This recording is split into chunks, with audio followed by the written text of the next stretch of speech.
And of course, I'm not on the cam. Bitch.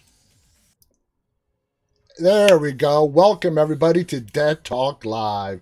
Tonight we have musician, actor from Dashcam, Annie Hardy. Annie, thank you so much for being here with us tonight. How are you doing? I'm doing all right. How are you? I'm good. I've been excited about talking to you all week, and I want to thank you so much for coming on the show and just talking about your experiences. You are a very busy person. You're involved in a lot of different stuff. Before we get to the movie, which you are the star in, and that is Dashcam, we'll get to that in a little bit. I want to talk a little bit about some of your other stuff. You are a musician. You have an album out that's called Giant Drag. It's available at least on Spotify, and I'm assuming some other places as well. What can you tell us about Giant Drag? Is this your first album? Giant Drag is actually my band name, and so Oh, Giant Drag has been around since 2005, and yeah, it's a band that really lives up to the name, I guess. And then I have a solo project, which is even more depressing, just under my name. I have a couple records out. My favorite records actually are my solo stuff, and yeah, I'm making a new Giant Drag album as we speak. I was just in the studio with Joe Cardamone, who produces most of my records, last night. So that should be cool, although I don't really know why I do this anymore at this point. But it's your passion. It's your passion. So, I mean, when did acting come into the picture for you? I mean, it's kind of weird because I wouldn't call myself an actor. I've only been in a few movies, Mm-hmm. and my character is always just me. So is that acting? Yeah, Or it counts. I guess it does count. But I guess it came. Well, my mom is a playwright. She wrote plays growing up, and like not your average plays. Like she would write. She had a play about suicide, a play about falling in love with her gay best friend who had AIDS and then died, That and sounds then really depressing. it is very depressing. And then one about cats that were in a pound and had to be adopted before Christmas. It was a musical called Kitty Claus and the Magic of Dreaming. So as you can see, it really ran the gamut there. But like, I think I would have something to do with the not the AIDS one, but the other two. Okay. Like, and she would tour like institutions, like uh, what is that place where orphans live before they get adopted called? Orphanage? Thank you. Genius. And then like juvenile halls, prisons and stuff, and do the play and then do like a Q&A with people. So it was like to help people not commit suicide at high schools and like the Yeah. jocks with, yeah.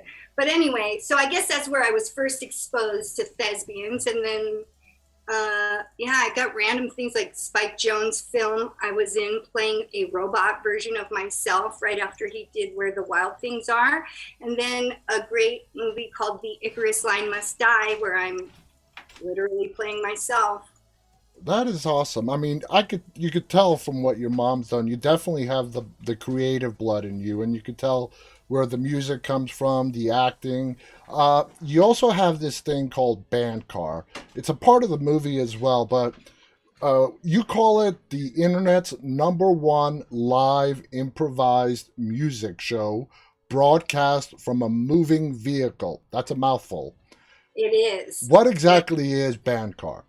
so I used to do band car. It's kind of like not got a place to be done from. It used to be a Periscope thing.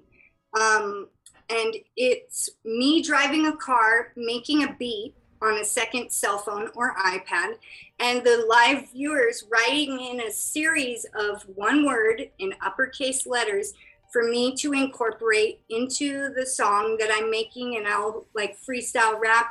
And then together, me and the audience, who I'm figuring aren't really getting their creative like works in every day because of the fact that they're watching me do it instead.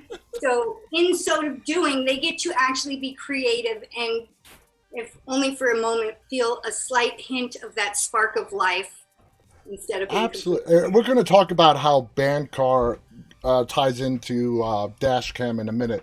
But I also want to talk about your podcast. You're the host of Empath of Least Resistance. Mhm. What is the main theme of your podcast? I mean, it kind of is like a dual. I mean, it's like spirituality, kind of. I don't know. I found my way to spiritual awakening via like narcissistic abuse. Like I went in kind of a narc, but then sometimes a narcissist will, who's a much worse one than you, will come in and narc you off your pedestal, so Uh-huh. to speak. And like, and so via something very bad, like narc abuse and a terrible like ego death. And, you know, I was able to be sort of renewed and reborn into this new person that I never expected to be. Yeah. And so, yeah, but it touches on conspiracy, narc abuse, narcs, borderlines, histrionic personality disorder, and yeah, and Jesus. That's great. Okay, so now let's talk about the movie. First off, the movie is directed by Rob Savage. He did the very popular 2021 film Host. Uh, how did you meet or get to know Rob Savage? Well, I got set up with Rob through the producer of my podcast, Jed Shepard, who's one of the writers and Yeah, I know producers of Jed. the Yeah. film. And so, yeah, Jed had always said, I want to make a band car horror film. Because it was, I would be doing band car, and people were always saying, there's someone behind you, like in the back seat, you know, like, and so I think that inspired him, gave him the idea. I, of course, didn't bank on it happening. And so when we were in the pandemic and he hit me up, he's like, hey, like, Host is like the biggest horror film in the world right now. And we just got a Blumhouse deal and we want to make Band Car Horror Film as our first film of the deal. I was like, Now, I okay. gotta tell you, a Blumhouse deal, that is no small feat right there. That's an accomplishment. And to have you be in the very first of the project that they're doing, that's awesome. I mean, Or Jason it's Blum, stupid. I don't know which one. I thought it was like maybe Rob Savage has a sort of like a death wish or something. He wants to be canceled, take the pressure off. I don't know. But it yeah. worked out. The movie was great. I love Dashcam. Now, okay, so you play yourself, and I am going to phrase that. I will. You play Annie Hardy. So this next question, I'm going to phrase it as to not get myself in trouble.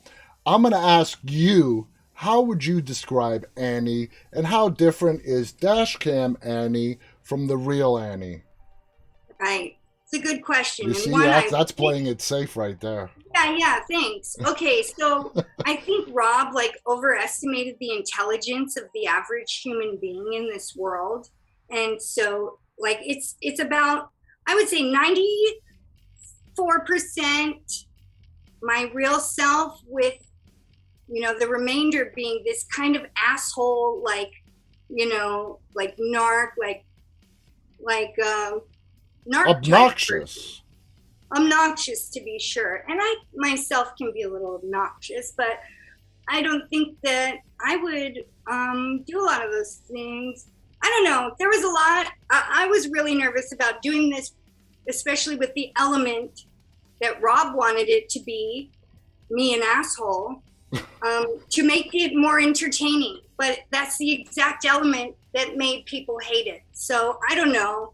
I think it would have been better to go in with some sort of intention, like, hey, we're trying to like show people that a MAGA hat doesn't mean someone voted for Trump, because I didn't vote for Trump in real life or in the movie as my character, you know, like Yeah. voting's not real, politics aren't real. It's called the world stage for a great reason. And I voted for Kanye just in case voting was real, and I'm wrong, you know, and I only did it because it was a mail-in.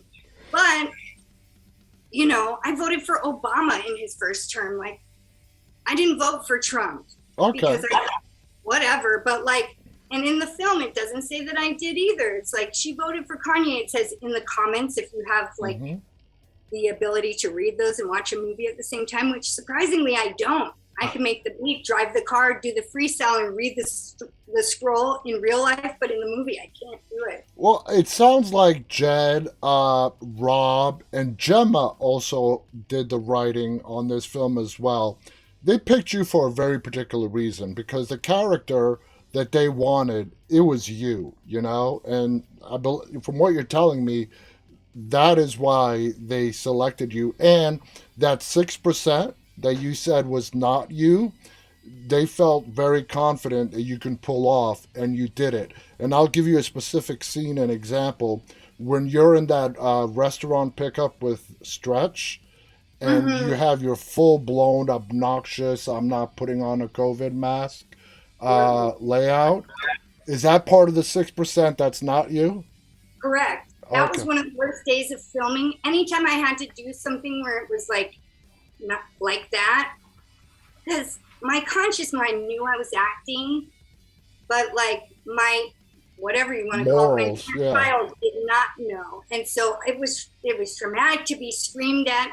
I'm a very sensitive person. You don't get to like be able to do what I do and be like an open vessel and to the energy of creativity, and then not be negatively affected by stuff like that, or the backlash of people telling me they hope I die in a fiery car accident like Yeah. in Dashcam. It's like, okay, it's a catch-22, because on one hand I can be really good at something, but I'm also really ill-equipped to deal with it, Yeah, I get it. Like the Annie that we see in the film is very thick-skinned. At least that's the act that she puts on. She's right? thick-skinned. Nothing you can say can bother me. I'm gonna do and say whatever the hell I want, and I totally get what you're trying to say. Now, when you met Rob and Jed, how did when they explained to you how the part of you that's going to be different? Did you have serious reservations about doing this project at all? Fuck yeah. But I didn't have them till it was like a couple days before. And I was reading, because there's no script. Yeah. It's an outline with maybe a couple like one liners here and there, but it was just like a couple pages of like, this happens and then they do this. And all the words were like Wow. So the whole movie improvised. is ad lib pretty much. Yeah, That's almost awesome. the entire thing. And ironically, this Icarus Line Must Die movie I was in was just like that too. And even the Spike Jones film I was in, he had us improvise at a rehearsal and then wrote a script out of. So it's weird. Those are my like Do you only times. realize now I speak to a lot of actors, but do you Mhm. realize that I mean some actors are good at it and some other actors if they don't have a script, they don't know what to do. So, I mean, that is a huge talent that you're able Yeah, to have done three movies that are basically without a script. They just put you in the scenario and they say, "Annie, just go hog wild and do what you do best." yeah, and it's more fun for me. I don't know if I could do a film that was a typed up script situation. I'm not like a Hmm. clone, so I Yeah. don't really desire to do that. Like, I love to be in the flow state and like be just like in the moment. And most people don't maybe like that, or some people are very into their ritualistic like routines and stuff like that. Yeah. And I'm not really one for that as much. But yeah, I don't know. It's weird that I didn't get a writer credit on the film, I would think, since like I did, You came up me. with 90% or more of the lines. How Yeah, was it working with Amar, who plays Stretch? Um, he was brought into this. I'm assuming he didn't have any lines either. You guys had great chemistry. You can tell that he gets very annoyed at you, but yet he cannot abandon you. He loves you. You're his friend, and you feel the same about him. He annoys you. You call him pussy. You call him all these names, but you mhm. can't abandon him. So, what was it like working with Amar that made it click so well for the movie? Well, Rob had us hang out in a Zoom call like this on several occasions. He tried to do a lot of like team building type shit. There was one day where everyone was forced to do some sort of escape house thing on Zoom, and I was not doing that because it was fake. Like, I I don't was know like, how what? that would work on Zoom, but okay. You get these clues. I was like, this is so fucking stupid. But he wanted to do a host thing. What is it called? Seance. And I was like, no, bitch. I got enough demons in my life. Like, no, thank you. And so, yeah, Alma's great. We're both Geminis. And like, yeah, I don't know. He's either a great actor or he's a cool guy. I don't know which Well, one. whatever it was, you guys definitely had the chemistry on the set. It definitely worked. Rob shows us that Annie in Band Car has an average of about 30 to 50 viewers. Of course, as the night progresses, it gets a little bit higher, but I think he does that intentionally to show that Annie is not doing this for attention, but Annie is doing this because it's what she truly believes. Do you agree with that statement? Yeah, I mean, I mean, does what she does, says what she says, and so on. true, yes. And like I was given a great acting coach called Dave Nolan over there and over Zoom here before doing the film for a couple sessions to like teach me how to do horror film breathing and shit like that. And he had me he was trying to get me to, you know, it became very apparent to me that the people, Jed, Gemma, Rob, everyone involved thought that I was just some complete piece of shit the way that they wrote this movie because he's like, so what's Annie's motivation? Like, she just wants to be famous. It's like, no, bitch, she already is famous. Like, I'm a famous musician, in England at least. I don't give a fuck. Bandcar was like the opposite of wanting to be famous. Yeah. It was wanting to be not famous. But I had this experience in like 2014 on this amazing tour overseas where like all the people of England banded together to help me accomplish this feat as my usual bad luck afflicted like haphazard self. And I experienced self-actualization, after which all I wanted to do was try to help other people to realize that they have the power within themselves to become happy and free and break free from this like illusion that is this fucked up toilet shit world. And so creativity was one of the ways I was able to do that and feel a sense of freedom and all these things that this slave world doesn't really get to experience. So I started Bandcar with the intention to help others to create and inspire maybe. And it's never made me look good. I can't watch Bandcar. It's fucking cringe Olympics. But it was clear that they thought this had something to do with the pursuit of fame.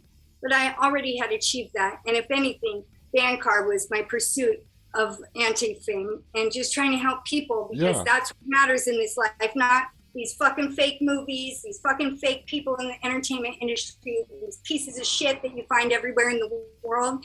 It's like what matters is when you can live with an open heart and magnetize others who are living that heart-based, love-based life toward you and create and feel relief from this oppressive, suffering-filled lifetime through being creative. I love that. I really do. I've never said this before, but I'm loving this interview right now. Oh, thank I you. gotta ask you, you kick some demon ass in this movie, okay? We don't really get to see that in movies. Was that part of the script? You said they wrote outlines about what happens.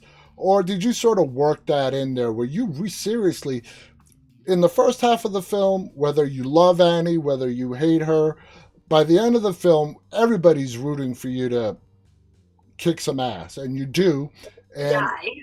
you No, empower. that was definitely in the outline, and they had like this was like a professional movie and everything, so they had like stunt people, and I had my beautiful stunt double Anna was there, and Nate was showing, but there was one stunt of my own that I did where I get sucked into the back seat by Uh-huh. Angela, which was kind of fun, but yeah, I don't know what's wrong with these stunt people. They must be like S&M, like freakazoids.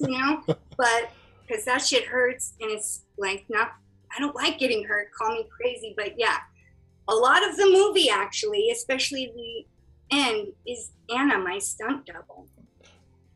I, So Either way, I think it's great how they did it, how you know, you kick the ass of the demon. And what's amazing about Annie is through the horrific shit that you have to go through that night.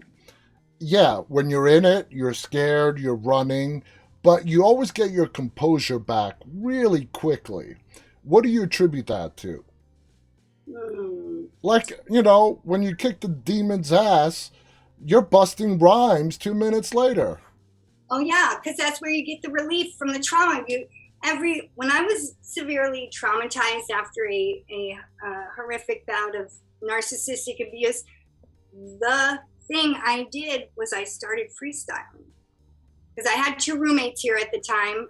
And I was like, these people are going to think I'm a psycho if they just hear me talking to myself, which I was. Because a traumatized person must tell their story to relieve the pressure of the trauma. So Mm-hmm.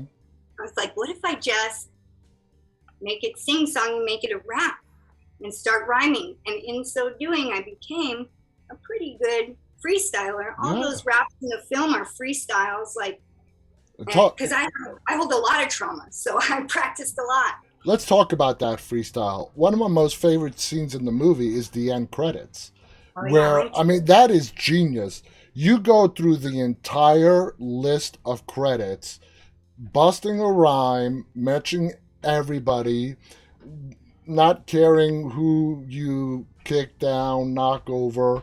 Did you run? well, let me just say, Rob specifically told me be as nasty as possible because I came in doing little inside jokes and sweet things, and as he did on the rest of the film, Rob's like, be the biggest piece of human shit that you can be, basically. And so he's a director, so I had to do it. You wrote that whole thing? Of course, yeah. I freestyled the whole thing. We did it all in one perfect take, So you but didn't write it. You freestyled that freestyled whole. it. Yeah. Damn. And the first one was one take for 7 minutes, but then Jason Blum saw it and he's like, why didn't she say my name? I want her to say mine. And then we had to go back. We did like hours upon hours of freestyle because every time we would get in the car, we would just press record and he would hold up his phone with the list of names and I would go through all of them and then he edited it together. So it kind of looks like it wasn't a freestyle due to that, but it was a series of takes of all I freestyle. I never would have guessed you freestyled that whole thing because you're right. It was 7 to 8 minutes, and I'm better at freestyling than I am like pen to paper writing. At least I refuse to like put effort toward rapping because I'm besides freestyling and rapping, you have an amazing voice. You're a brilliant, beautiful singer. I mean, what is your preference right now as far as your music going forward? Do you want to stick with the freestyling? Do you want to go more to the traditional stuff? Because I've seen your videos, I've listened to your songs. Which way would you like to go? Do you want to keep doing all of them? I mean, they're all different. I'm a Gemini. There's two of me. I like can get very serious, and I let my all the sadness and bullshit that's inside me, anger and resentment, out in my real music. And I can't imagine ever putting effort toward like a rap career Yeah. as a 41-year-old white woman. I don't think that makes too much sense. But I guess the movie just came out with me in it, where I'm doing something similar, but I don't know. Yeah, I just stick to the real songs whenever and however they come out. And, Well, whichever you this do, movie, it's going to be great. And IMDb says you're currently filming another movie right now, and you mentioned it as you're not filming another movie. Okay. maybe they were talking about this film called God's Country that I have a cameo in, where I'm Okay. improvising the lines and playing myself.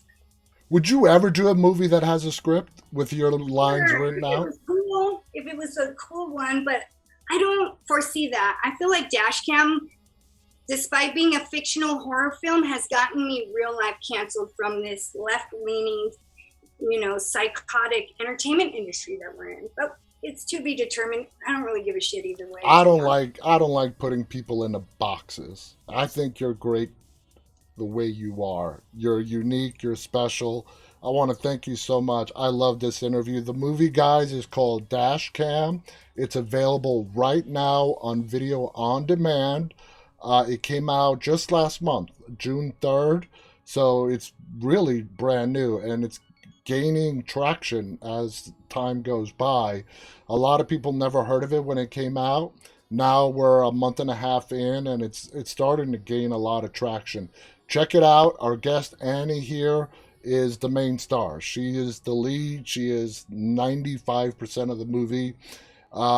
She is. You're going to see an obnoxious Annie. You're going to see a heroic Annie. You're going to see an Annie that you want to smack up inside the back of the head. You're going to see an Annie that you just want to hug the shit out of. I want to thank you so much. Do you have any final thoughts you want to share before we go? Always.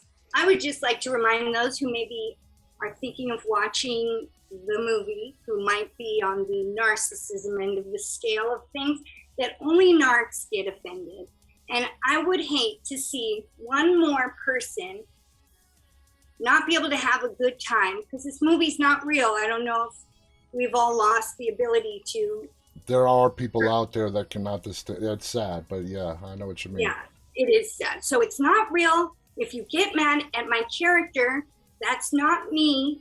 You know, if you get mad, then you're doing it wrong. It's not a documentary. It's a not a fiction film. documentary. Angela's not an actual demon. Yes, I'm not an actual Trumper. So everyone fucking relax out there. We got enough problems. Like, I don't think me being a alleged Trumper is a problem. Look to the government. Exactly. And the forces that rule this world, the entertainment industry and big pharma. Exactly. Don't hate me. If and you're, don't threaten to kill me, please. If you're a horror fan, you got to check this out. It does not follow the traditional route of horror movies. You're going to see stuff that goes completely the other way. Thank you, Annie. This has been a fabulous interview. Thank you to our audience, those who are tuning in live and those who will watch this later on. On behalf of Annie Hardy and myself, stay safe and stay walking. Good night, everybody.